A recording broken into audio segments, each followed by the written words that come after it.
mga liwanag at dilim. Sa kapanauhan ng kadiliman, marahil ay marami ang nagdurusa.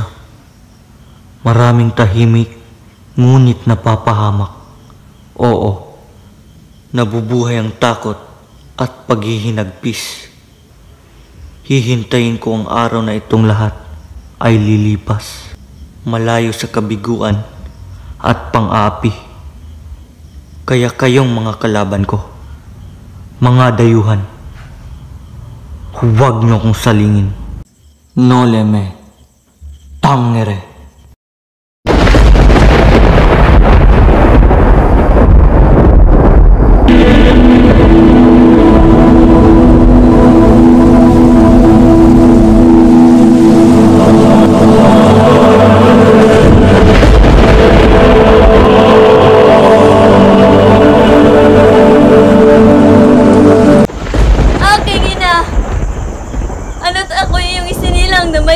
Na sumpa.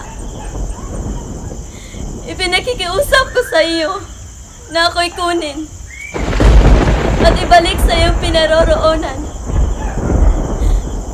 kasama ng Panginoong Diyos, kung saan di na ako masasaktan pa.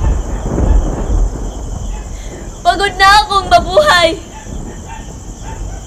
o aking ina. Abando na at tuwa unika iha con Angeles y Santos.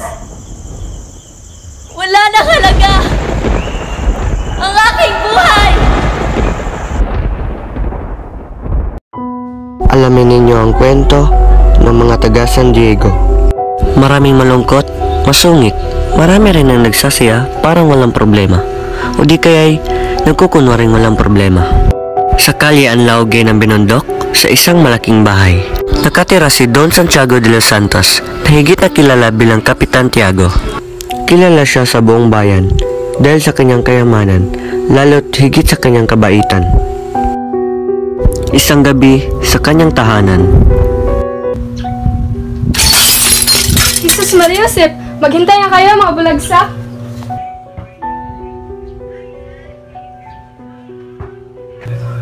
Nakakayamot ang bansang ito. Halatang iba-iba ang pamamahala dito kumpara sa pamamahala sa Madrid. At ang ayoko pa, punong-puno ng mga Indio. Ayoko talaga sa mga Indio. 2 taon akong nagtiis sa pagdidildi ng saging at kanin sa bayan ng San Diego bilang pura paroko. Ngunit, nung ako'y inihatid, iilang matatandang babae at hermanos terceros lamang naghatid sa akin. Mga walang utang na loob. Magdahan-dahan kayo, Padre Damaso, sapagkat nasa ilalim kayo ng bubong ng isang Indio. Tama siya, Bersha. Pagkamtanggang kasi Kapitan Tiago. Matagal nang hindi itinuturing ni Tiago ang sarili niya bilang Indio. Malayong-malayo sa mga walang galang na iyon. Sigurado naman na hindi kasi saklap ang nangyari sa kanila ang sa akin. Nako, nagsayang ka lang ng oras sa pagpunta mo rito. Wala kang ibang makikita kundi at tinulog sa handaan. At matutulog ka man lang na hindi nasisiyahan. Mga Ginoo, ikinalugod kong ipakilala ang anak ng aking nasirang kaibigan, si Don Rafael Ibarra. Sino kaya ang bisitang kasama ni Don Santiago? Siya si Juan Crisostomo Ibarra.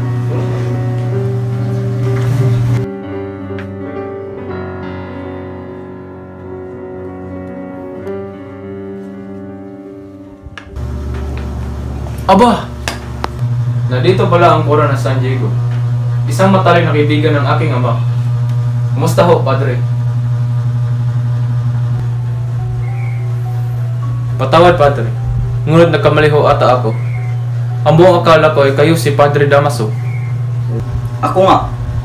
Pero nung ka na naging matalik kong kaibigan ang iyong ama. Ikaw pala ang anak na nasirang si Don Rafael.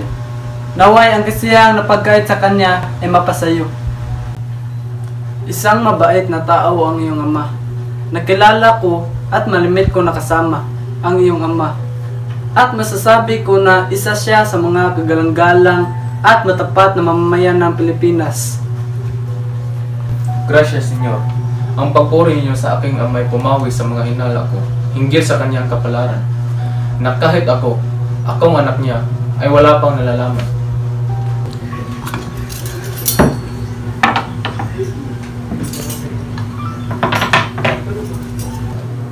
Mga Ginoo at Binibini, mga ikinagalang ko na senyor at senyora, handa na ang misa. Iho, halika na.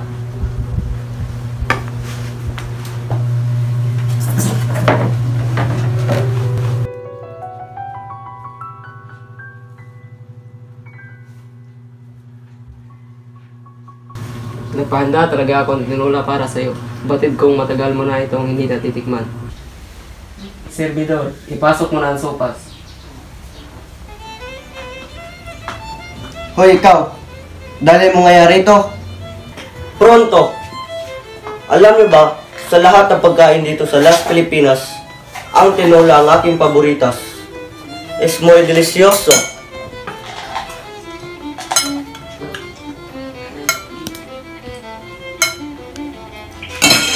Pwede nyo bang patigilin ang musika?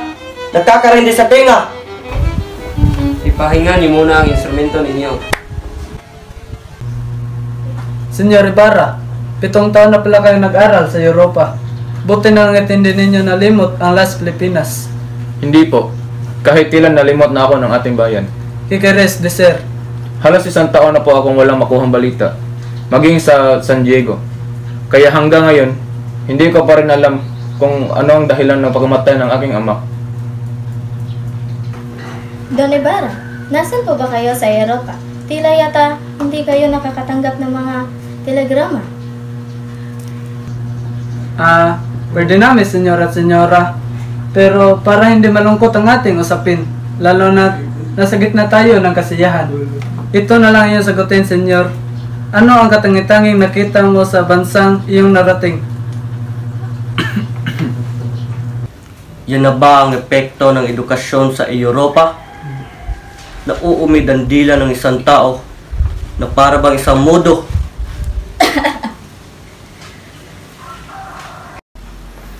Napansin ko lamang na ang kaunlaran o ang kahirapan ng mga mamamayan ay katumbas ng kaunlaran nito o di kaya'y ang kawalan nito.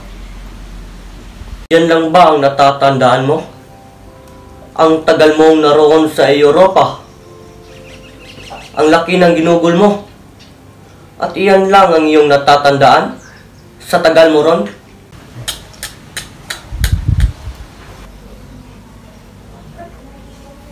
Huwag po sana kayo magtaka kung gayon na lamang ang pagtrato sa akin ng iginagalang nating Cora. Noon pa man, ganyan na siya maglambing. Simulaan nung kami mga musmos pa lamang.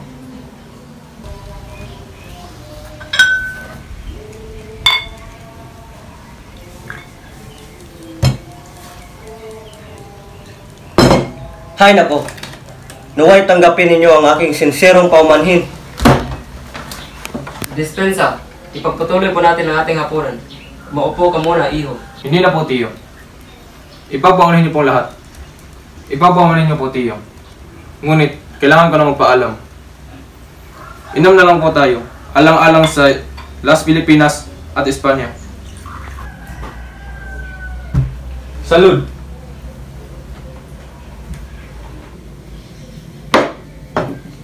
Huwag ka nang umalis. Parating na si Maria Clara. Masama na po ang loob sa akin ng Friday. Babalik na lang po ako bukas. Nakita ninyo kung ano ang ugali ng binatang yan? Nagkatungtong lang sa Europa. Naging palalo na. Kay tonto.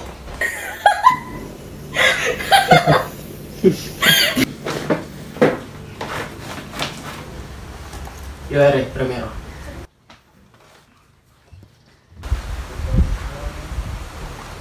Kapitan Tiago, nasaan nga pala ang sinasabi nilang napakaganda mong nag-iisang dalaga?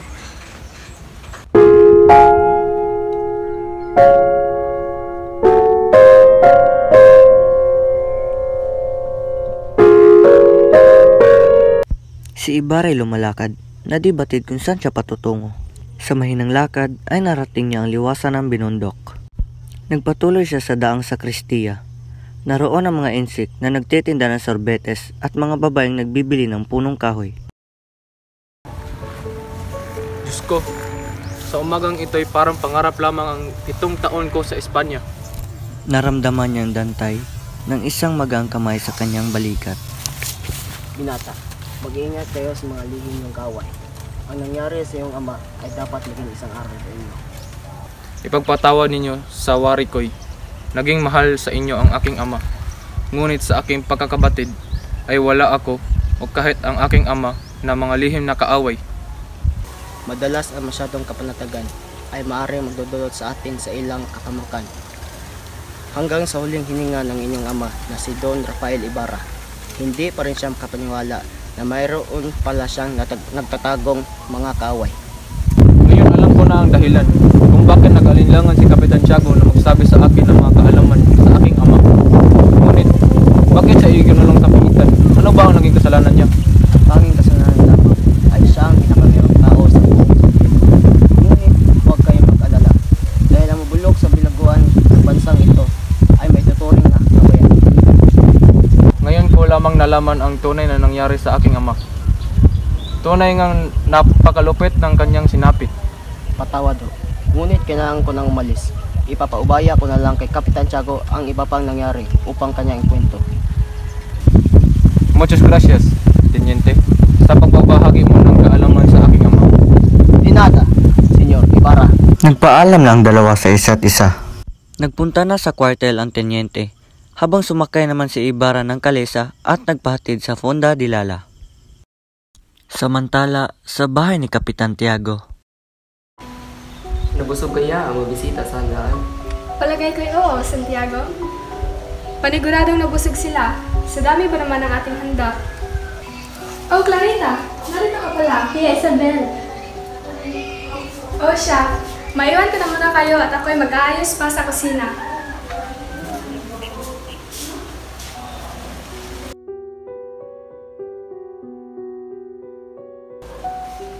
Tila yata may bumabagabag sa iyong kalooban, Ama. Mayroon nga po ba? Walang kung ano man, Iha. Nagpapasalamat lamang ako sa Panginoon at biniyayaan niya tayo ng maayos na buhay.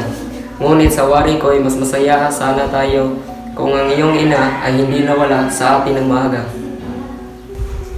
Papa, huwag niyo nang balikan pa ang nakaraan. Mabuti't matulog na lang kayo. Panigurado'y pagod na pagod kayo mula sa pagtanggap ng mga bisita kanina. Salamat talaga ako sa Diyos at biniyayaan niya ako ng napakabuti at napakapitagang anak na katulad mo. Habang nahihiga si Kapitan Tiago sa kanyang kama ay naiisip niya ang mga panahong lumipas. Kung buhay lamang talaga si Pia, ang kaligayahan ko ay paniguradong buong buo. Naalala pa noon ni Kapitan Tiago ang mga larawan ng nakalipas. Ang pagsayaw nila ng asawa sa Obando upang magkanak, na sinunda ng kanyang pagiging tatay kay Maria Clara. Nawala lamang ang siya sa kanyang muka nang maalala niya ang pagkamatay ng kanyang kabiyak. Namatay ito dahil sa hirap sa panganganak kay Maria Clara.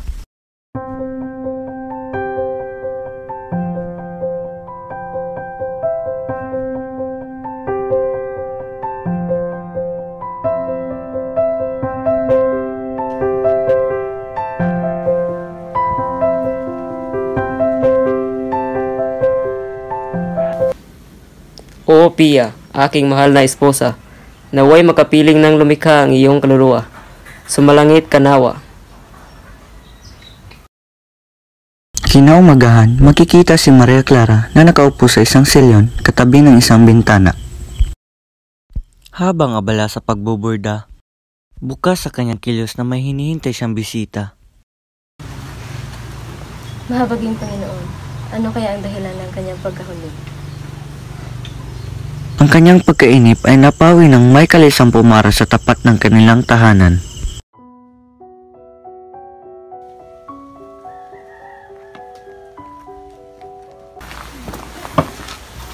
Magandang araw po, Tia Isabel. Nais ko po sana makausap si Maria Clara. Ay, andyan sa loob. Halika, tuloy ka. Kumusta si Bara? Salamat at dumaraw kang muli sa aming tahanan. Magandang tanghali, Tio. Nais ko sana makausap ang iyong anak. Abay sige. Clarita, nais kang makausap ni Ibarra. Isabel, sunduin mo muna siya sa kanyang kwarto. Maya-maya pa ay makikita na ang dalawang nag-uusap sa azotea. Maswerte ako at naipagkasundo tayo ng ating mga magulang upang ikasal. Dahil kung hindi na ako makakahanap ng ibang babae katulad mo. Napakatamis na iyong dila, Crisostomo. Siguro'y dahil yan ay nabihag mo ang maraming kababaihan sa mga iyong bansang napuntahan. Isa na magandang obra ng Diyos ang aking sinisinta. Bakit ba ako maghahanap ng iba? Mintir. Hindi ako makapaniwalang sinasara mo ang iyong mga mata pagdating sa ganda ng ibang dilag sa Europa. Ang kagandahan ay nasa panlasa ng tao. Ito ay naroroon sa sumusuri ang kagandahan. At mula sa aking puso, isinasabi ko sa iyo, ikaw ang aking pinaka-iniibig. Patawad aking sinta, ngunit kailangan na kitang lisanin. Naintindihan ko, Ibarra. Naway makapaglakbay ka ng ligtas at matiwasay. Paalam, aking minamahal. Patnubayan ka nawa ng may kapal. Tingnan mo ang nagagawa ng pag-ibig, Isabel. Oo nga, Tiago. Sadyang napakatamis at napakapait ng pag-ibig. Paano mo naman nalaman iyon? Hindi ka pa nakakaranas na umibig, hindi ba? Hay nako, Tiago. Ako nga'y tigil-tigilan mo. Hindi ako manhid sa mga dati kong manliligaw. Clarita, kung ikaw ay nababagabag, magtulos ka ng kandila para kay San Roque at San Rafael. Paniguradong gagabayan nila si Ibarra sa kaniyang paglalakbay. Kinaumagahan, aalisin na Tia Isabel at Maria Clara. Nang makasalubong nila si Padre Damaso na papunta ng kanilang bahay. Nino, Adon Dilay. pupunta lamang po kami ng Dineterio upang pumunta ng mga Magbabakasyon lang kami ng inaanak mo sa San Diego. Nang hindi ko nalalaman. Aber. Tingnan na lang natin kung sino ang mas makapangyarihan, ha?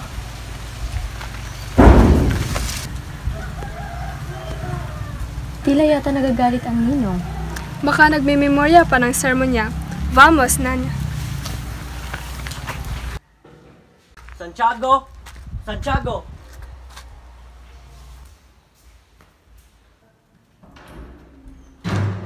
Buenas noches, Padre. May mahalaga tayong bagay na pag-uusapan tungkol kay Maria Clara at doon sa anak ng Irehe at pilibustero na si Crisostomo Ibarra. Sumunod ka sa akin. Diyos mayo, ito na yata ang araw na pinangangaman ko. At nang matapos ang pag-uusap nila, Basta, lagi ka lang susunod sa akin. Hindi ko kayo pababayaan ng Maria Clara. Lalo na kung ikaw ay magiging masunurin. Bueno, aalis na ako. Sinasabi ko na nga ba, ang kahilingan ko pa rin ang masusunod. samantala sa San Diego ay abala mga sepulturero sapagkat bukas ay Todos los Santos. Nag-uusap ang dalawa sa kanila habang may hinuhukay na bangkay. Hoy! Sa ibang lugar na tayo maghukay. Bagong-bago pa yan, oh. Bagong-bago ang mga bangkay dito na nanimig. Ayoko na. Kitang-kita mo yan. May dugo pa yung buto. Ang arte mo naman. Kung ginawa mo yung ginawa ko, doon pong araw nang nakalibing yung mga bangkay na to dito. Sobrang dilim pa ng gabing iyon, sobrang lakas ng ulan, at namatayan pa ako ng ilawan. Nakakatakot naman ang mga sinabi mo. Natanggal ang mga pako sa taon na iyon, kaya lumabas ang kalahating katawan ng bangkay. Sobrang baho nito, at binaon ko pa ito sa gitna ng gabi. Sobrang lakas pa ng ulan ng gabing yun, ha? Bakit mo hinukay ang bangkay? Nasaan ang bangkay? Sino ang nag-utos sa'yo? Sino pa ba? Hindi si Kurang Malaki, para ka namang Guardia Civil kung magtanong. Ang inutos sa akin ng Kurang Malaki, iuway ko daw bangkay sa libingan ng mga insek. Ngunit hindi ko ito nasunod. Bakit? Sobrang lakas ng ulan ng gabing iyon at malayo ang libingan ng mga insek. Ayoko na. Nakikita mo yung bangkay niyan? Natamaan ko yan kanina. Yung bungo. Nabiyak! Dahil sa Todos los Santos noong araw na iyon, ang sementeryo ng bayan ng San Diego ay nabuhay muli dahil sa pagdagsa ng mga tao. Pumunta rin si Ibarra para bisitahin ang puntod ng ama. Mawalang galang na po. May tanong ko lang po sana. Alam ko ba ninyo ang puntod ng aking ama? Opo, senyor. Nilagyan ko po iyon ng malaking cross upang hindi ko po iyon makalimutan.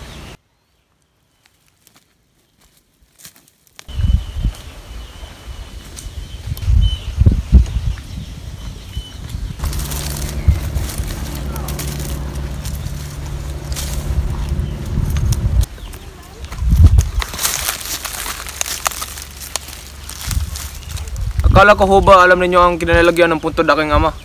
Dispensya po, senyor. Alam ko naman po talaga kung nasaan iyon, hindi ko lang po talaga maintindihan kung bakit po tayo nawala. Ayun, alam ko doon po siya nakalibing. Magtanong ka doon sa sabulterer kung bakit ganyan ang puntod.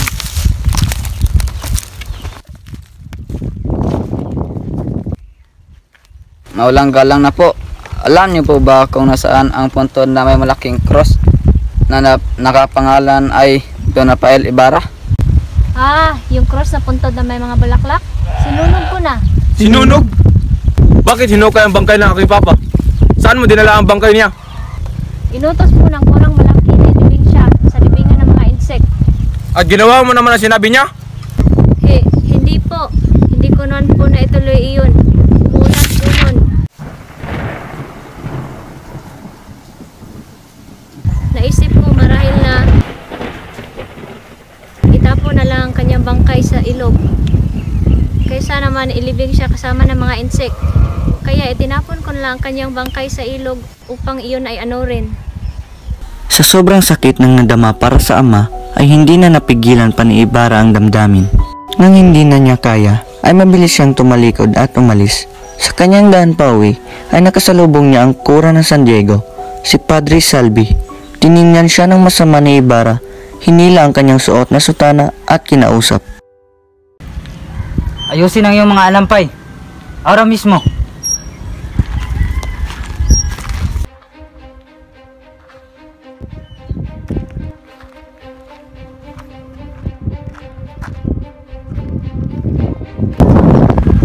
Go!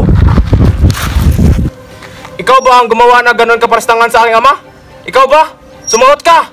Kung ano man yon, sinasabi kong ngayon pa lamang na hindi ko alam yung binabanggit.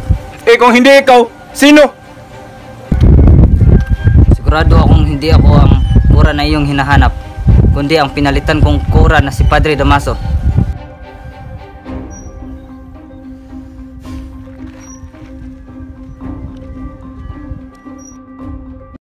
Nakauwi na si Ibarra ng kanilang tahanan. Galit at malungkot pa rin siya. Kahit noong siya na lang nasa bahay ay ibinuhos niya ang kanyang emosyon na parang hindi pa niya iyon nagagawa noon. Hindi na alintana ni Ibarra ang paglipas ng oras hanggang sa tumunog ang kampana sa kampanaryo ng simbahan.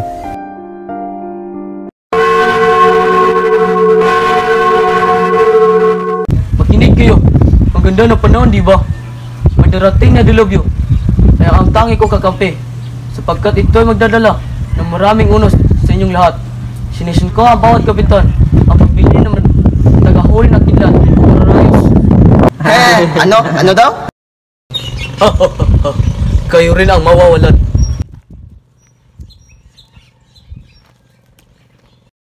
Samantala, sa ikalawang palapag ng kampanaryo ng simbahan ay makikita sina Crispin at Basilio. Sila ay magkapatid na sakristan ng simbahan. Crispin, batakin mo ng maigi ang lubid. Magpahinga muna tayo, kaka. Kanina pa tayo dito nakatayo at nagpapatugtog ng kampana. Hindi po pwede. Papaglitan tayo ng sakristan, Mayor. Oo nga pala. Ilan na sasaluhin mo ngayong buwan? 2 piso na lang, Crispin. Pinatawan ako na 3 bulta. Bayaran mo na kaya yung sinasabi nilang ninakaw kong ginto sa simbahan para di na nila tayo guluhin at magkakauwi na tayo.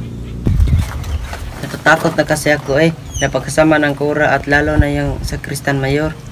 Huwag kang magsalita ng ganyan, Crispin. Halika, magpahinga muna tayo saglit. At dumating ang itinuturing nilang perduko ng simbahan, ang sakristan mayor. Mga pasaway na bata!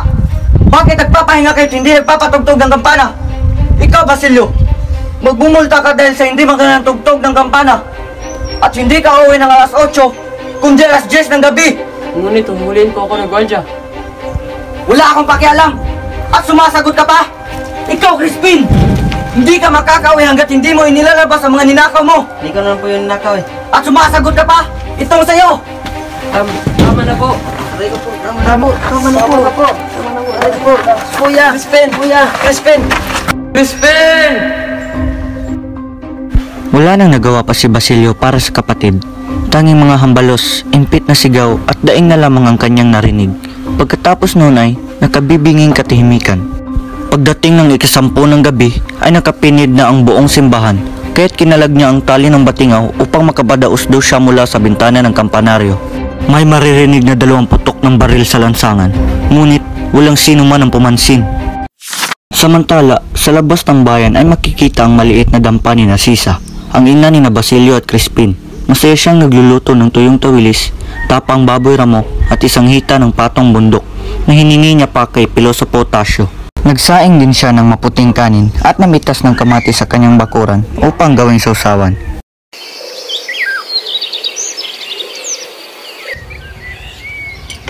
Nako, sigurado magugustuhan to ni Crispin at Basilio. Habang naghahanda si Sisa, ay siya rin pagdating ng kanyang asawa, si Pedro. Sisa! Nasaan na yung pagkain? Nagugutom na ako. Saglit lang, nagluluto pa ako ng pagkain. Dali na! Bilis! Hindi mo muna ba hinintayan ng iyong mga anak? Si Basilio, magsisweldo siya ngayon. Uuwi siya. Hindi na. Ipagtabi mo lang ako ng isa riyan.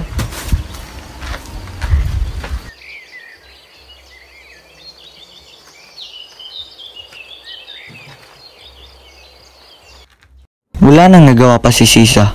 Sa sobrang kalungkutan niya kaya't pinasaya na lamang niya ang sarili sa pagkanta. Nagluto na lamang siya ng natirang 3 pang tawilis at tiniis ang kanyang gutom. Dahil alam niyang hindi nakakasya pa ang ulam sa 3 katao. Nagulat na lamang siya dahil sa sumunod na nangyari. Dumating si Basilio na humahangos. Inang! Inang! Nandito na po ako. Sis Mariusip, napano ka, Basilio? Ako'y tumakas lamang sa kumbento. Ngayon lang po ako pinauwi ng sakristan mayor. Dahil hindi daw ako makakauwi kundi alas 10 ng gabi. Bawal na pong maglakad ng alas 9, kaya't nung nakasalubong ko mga Guardia Civil sa bayan at sinigawan ako ng Queen Vive, ay nagtakbo po ako. Pinuputukan po nila ako at sampulong dumaplis sa aking noo. Walang hiya talaga ang mga Guardia Civil. Sadyang wala silang puso. Halika, gamutin mo natin ang iyong sugat.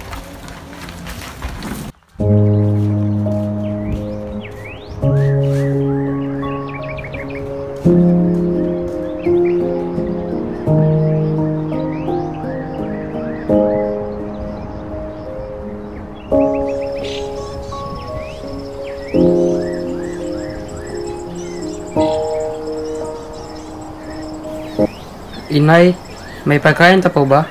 Ako po kasi gutom na. Pasensya na anak. Isang tawilis na lamang ang natira para sa'yo. Pinaghandaan ko kayo ng masarap na pagkain, ngunit inubos ng inyong ama.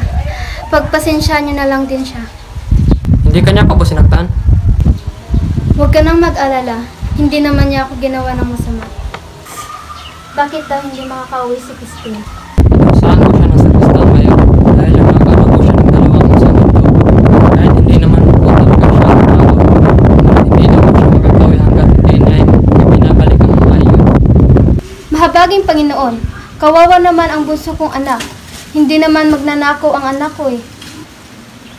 Huwag kang mag-alala. Kakausapin ko na lang ang kura bukas. Huwag mo muna isipin iyon at matulog ka muna.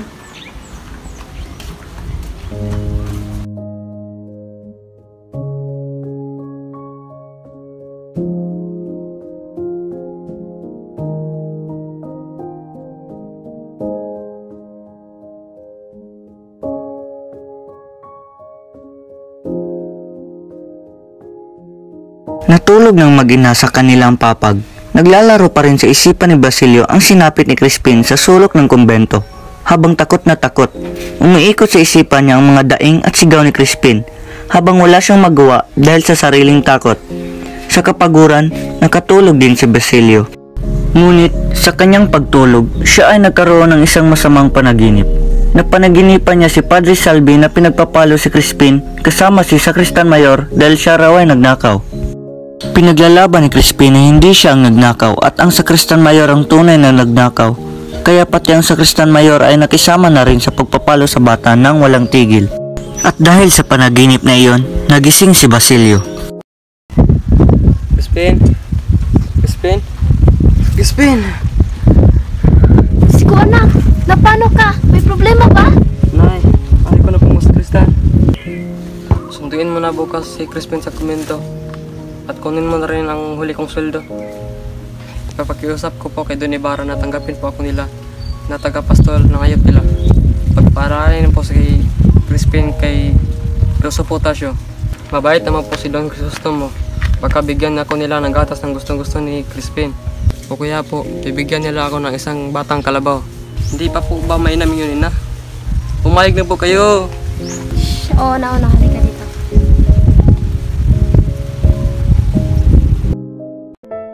Kinaumagahan ay maagang namita si Sisa ng mga pinakahinog at pinakaberdeng gulay sa kanyang gulayan. Inalagay niya ito sa isang bakol at saka umalis upang pumunta sa simbahan at kausapin ang kura. Tao po! Tao po! Sino po kayo? Magandang araw po. Ako po si Sisa, yung ina ng sakristan na si Crispin. Nais ko po sanang makausap ang Cora. Hindi maaari, may sakit ang Cora. Kung ganun, maaari ko bang makita ang aking anak na si Crispin? Naiwan nga, pero tumakas pa rin kasi ang daming ninakaw. Baka nga hinahanap na siya ng mga gwardiya sibil sa inyo eh. Alam mo, napakabuti mong asawa. Ngunit may masasama ka namang mga anak tulad ng kanilang ama. Lalo na yung maliit. Naku, baka nga higitan pa niya ang kanyang ama eh. Hindi po. Naiwan po dito si Crispin. Tumayo ka nga diyan. Tumayo ka nga diyan. Tulungan mo po ako. Hindi pa po siya umuwi. Sus, Maria Jose. Tumayo ka nga riyan. Tumayo ka nga riyan. Tumayo ka nga riyan. Hindi. Umalis ka nga. Umalis ka na nga. Nakakaya ka dito sa simbahan. Umalis ka na nga riyan. Umalis ka na nga riyan.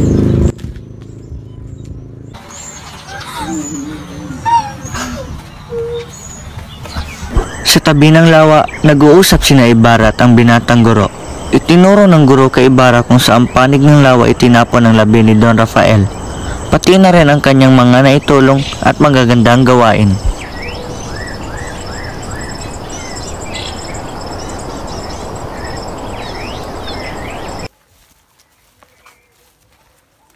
Ginong Ibarra, dito sa lawang ito itinapon ng iyong ama. Salamat, sapagkat alam ko na kung saan itinapon ng aking ama. Huwag kang magpasalamat sa akin, Ginoo, sapagkat ako ang dapat magpasalamat sa inyo. Dahil sa inyong ama, napakalaki ang naitulong niya sa aking pagtuturo sa paaralan. Marami na siyang naihandog na tulong sa akin sa mga pangangailangan ko nung ako'y baguhan pa lamang. Dahil sa kakulangan ng mga paaralan, ang klase ay ginaganap lamang sa silong ng kumbento, sa tabi ng karwahe ng kura. At sapagkat dahil sa inyong ama na si Don Rafael, maraming natutunan ang mga mag-aaral sa wikang Kastila. Huwag kang mag-alala. Ako'y naimbitahan ni Teniente Mayor sa pagpupulong sa tribunal. Babanggitin ko ang lahat ng ating pinag-usapan. Sige, mauna na ako. Paalam, kaibigan.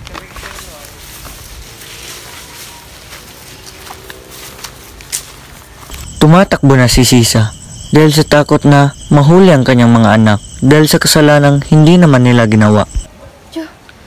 Diyos ko! Diyos ko po! Huwag niyo po sana pabayaan mga anak ko. Pagdating sa kanilang dampa ay nagulat siya sa kanyang nakita. Mga gwardiya sibil sa kanilang bahay na tila may hinahanap na tao. Ikaw ba si Sisa? Yung ina ng dalawang batang magnanakaw? Opo, ako po si Sisa. Ngunit hindi magnanakaw ang anak ko. Huwag ka nang magmaang-maangan pa dahil nakatakas ang iyong panganay na anak. Ngunit, nasan yung mas bata? Hindi ko po alam.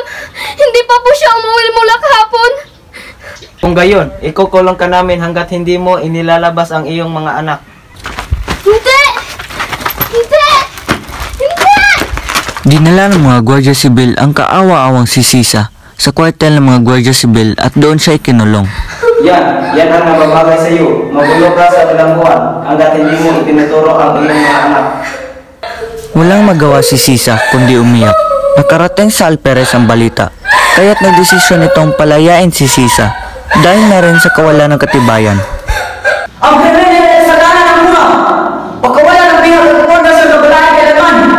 Kung gustong makuha ng mura na wala dito, sabihin niyo sa kanya ay manalangin sa kisahan doon niyo. Para sa hindi niya alam yung bagay na yun. Ha? Kasi naman nag-asawa na lang yung walang kita pa. Magnanakaw pa yung anak.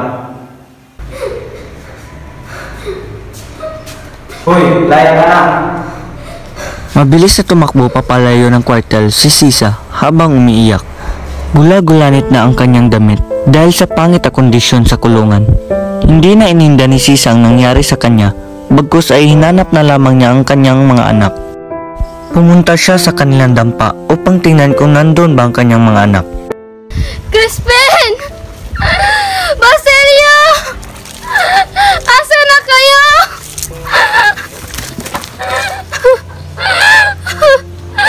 Mga anak ko!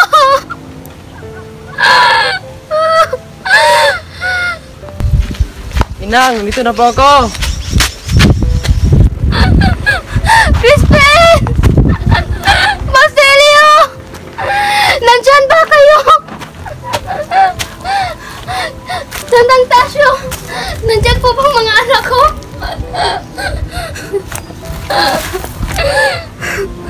Walang tao.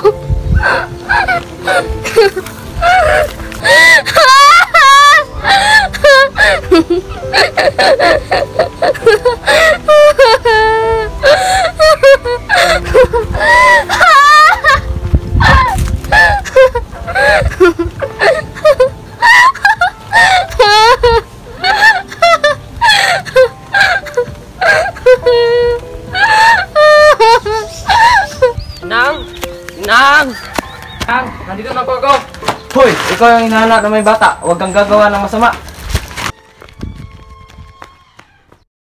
Sa takot ni Basilio ay napatakbo siya at di sinasadyang napunit ang tela ng kanyang damit na may bahid na ng dugo at nasabit sa sanga ng isang malagong halaman malapit sa bangin. Nakarinig si Sisa ng putok ng baril mula sa kanilang bahay kaya't dali-dali niyang pinuntahan iyon.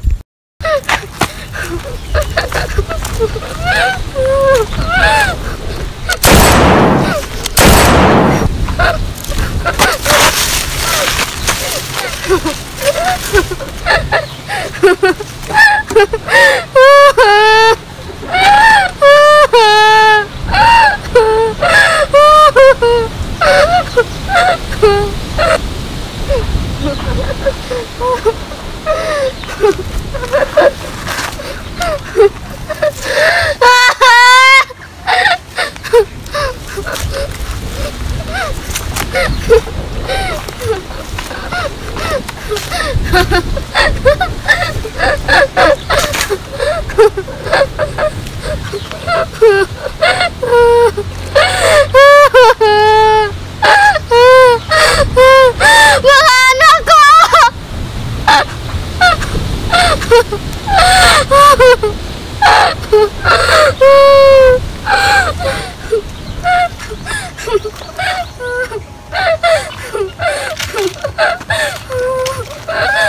Hangin, nakita mo bang anak ko? Hindi.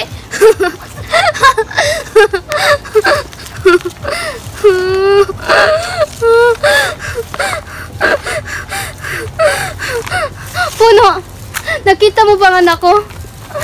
Hindi rin.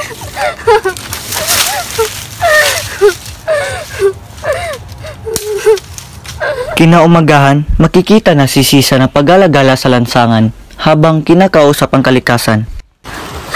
Kayo, nakita niyo bang anak ko? Nakita niyo bang anak ko? Ulan, nakita niyo bang anak ko? Basilio! Crispin! Asa na ba kayo?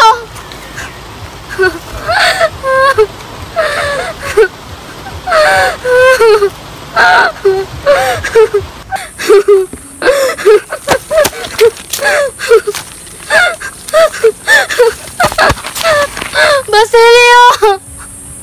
Crispin! Mga anak! Magpakita kayo sa nanay!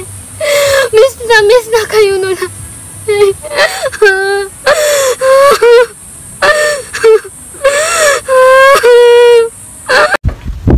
Bukas, bago magbukang liwayway, matutupad ang iyong hiling. Ipahahanda ko sa gabing ito ang lahat upang walang makalimutan. Kung gayon, susulatan ko ang aking mga kaibigan upang dumalaw sila. Gumawa ka ng paraan upang hindi makasama ang kuna. At bakit? Dahil tila binabantayan ako, nababalisa ako sa kanyang lalalim at malulungkot na mata. Natatakot ako pag tinititigan niya. Lubhang di ko maunawaan, lubhang kakaiba. Sabi ng kaibigan kong si Sinang at ng kinakapatid kong si Andeng, may kaunting katok daw dahil hindi ka makain at naliligo, at mahilig sa dilim. Gumawa ka ng paraan upang hindi siya makasama. Hindi maaaring hindi man lang natin siya anyayahan. Hinihingi ito ng ating kaugalian. Nasa tahanan mo siya.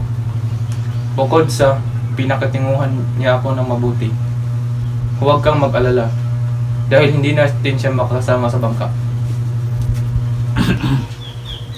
Malamig ang hangin kapag sinipon. Hindi ito mawawala hanggang tag-init. Hindi ba kayo natatakot malamigan? Hindi po. Kaaya-aya sa amin ang gabi. At masarap ang simoy ng hangin. At napag-usapan din lamang ang piyesta. Pahintulutan ninyo.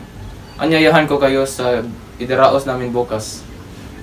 Isa itong piging sa labas ng kabahayan. Handog namin sa isa't isa ng aming mga kaibigan. At saan ni Daraos? Ibig ng mga dalaga roon sa batis na dumaraan sa may gubat sa tabi ng balete. Kaya gumigising kami ng maaga upang hindi maabutan ng init. Nakatutok sa inyong mga paanyaya at tinatanggap ko para patunayan na hindi ako nagtatanim ng galit. Pero mahuhuli ako ng dating. Pagkatapos ng mga tungkulin ko, mapalad na kayong malaya. Lubos na malaya.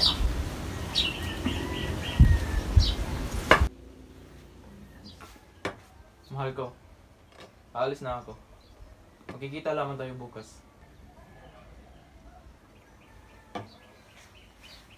Nang umalis na si Ibarra, ay may biglang magalang na bumati sa kanya. Senyor Ibarra, Sino ho kayo? hindi niyo po alam ang pangalan ko. 2 araw na po akong nag-aabang sa inyo. At bakit ho? Sapagkat kahit saan po walang maawa sa akin. Dahil isa raw po akong tulisan. Ngunit nawawala ang aking mga anak. Nabaliw ang asawa ko. At sabi ng iba na nararapat lamang sa akin ang aking sinapit. Ano ang nais ninyo ngayon? Hilingin po ang iyong habag sa aking asawa at mga anak. Hindi ako maaaring mabalam. Kung ibig mo, mabay ka sa akin at ikwento ang mga nangyari habang lumalakad. Maraming salamat, senyor.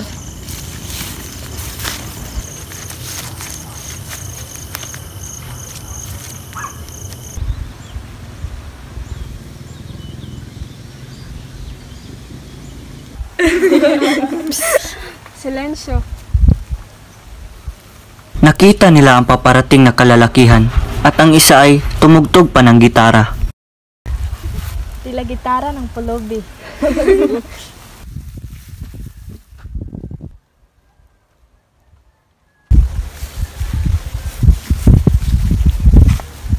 Buenos días a todos.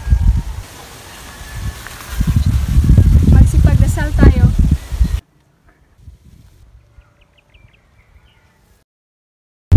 Napaka mabuti ang mga pasak at nang di matanggal.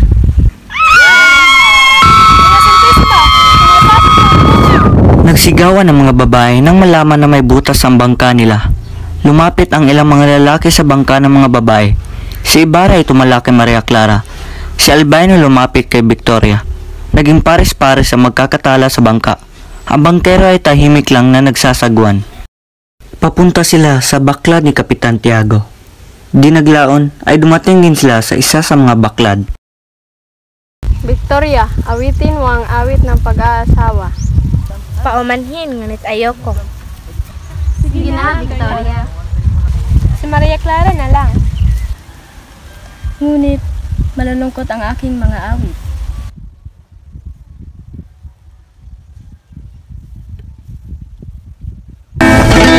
Kay tamis mabuhay sa sariling bayan, magiliw ang lahat sa halik ng araw. Ang hangin may samyo ng bibigay buhay, kamataya'y langit, pag-ibig ay banal. Magiliw na halik sa tuwing umaga, sa punso'y puno ng irog ng ina. Pag-ising ng bunso, may ngiti sa mata, sa leeg na hirang ikakawit na.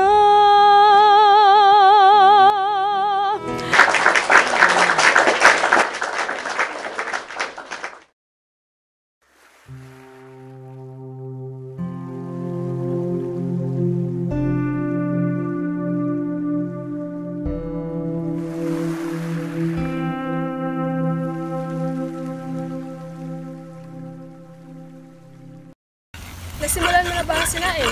Mamaya ay makahuli na sila ng isda, ha? Ano? Kanina pa tayo nandito. Bakit wala pang nakakuhang isda?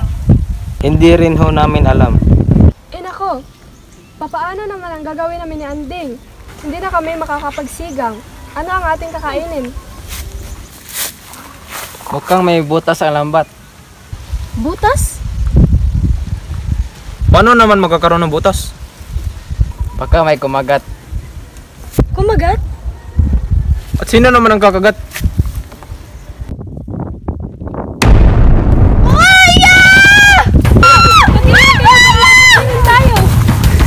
Ayun na kayo! Pronto! Pronto!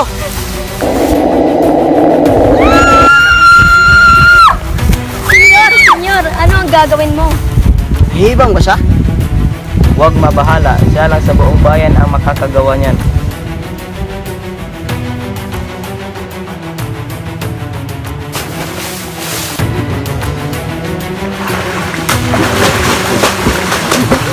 Masyadong malakas ang buhaya! Anong nangyari doon sa piloto? Ang sundang. Kailanganin niya ang sundang. Crisostomo, saan ka pupunta? Crisostomo!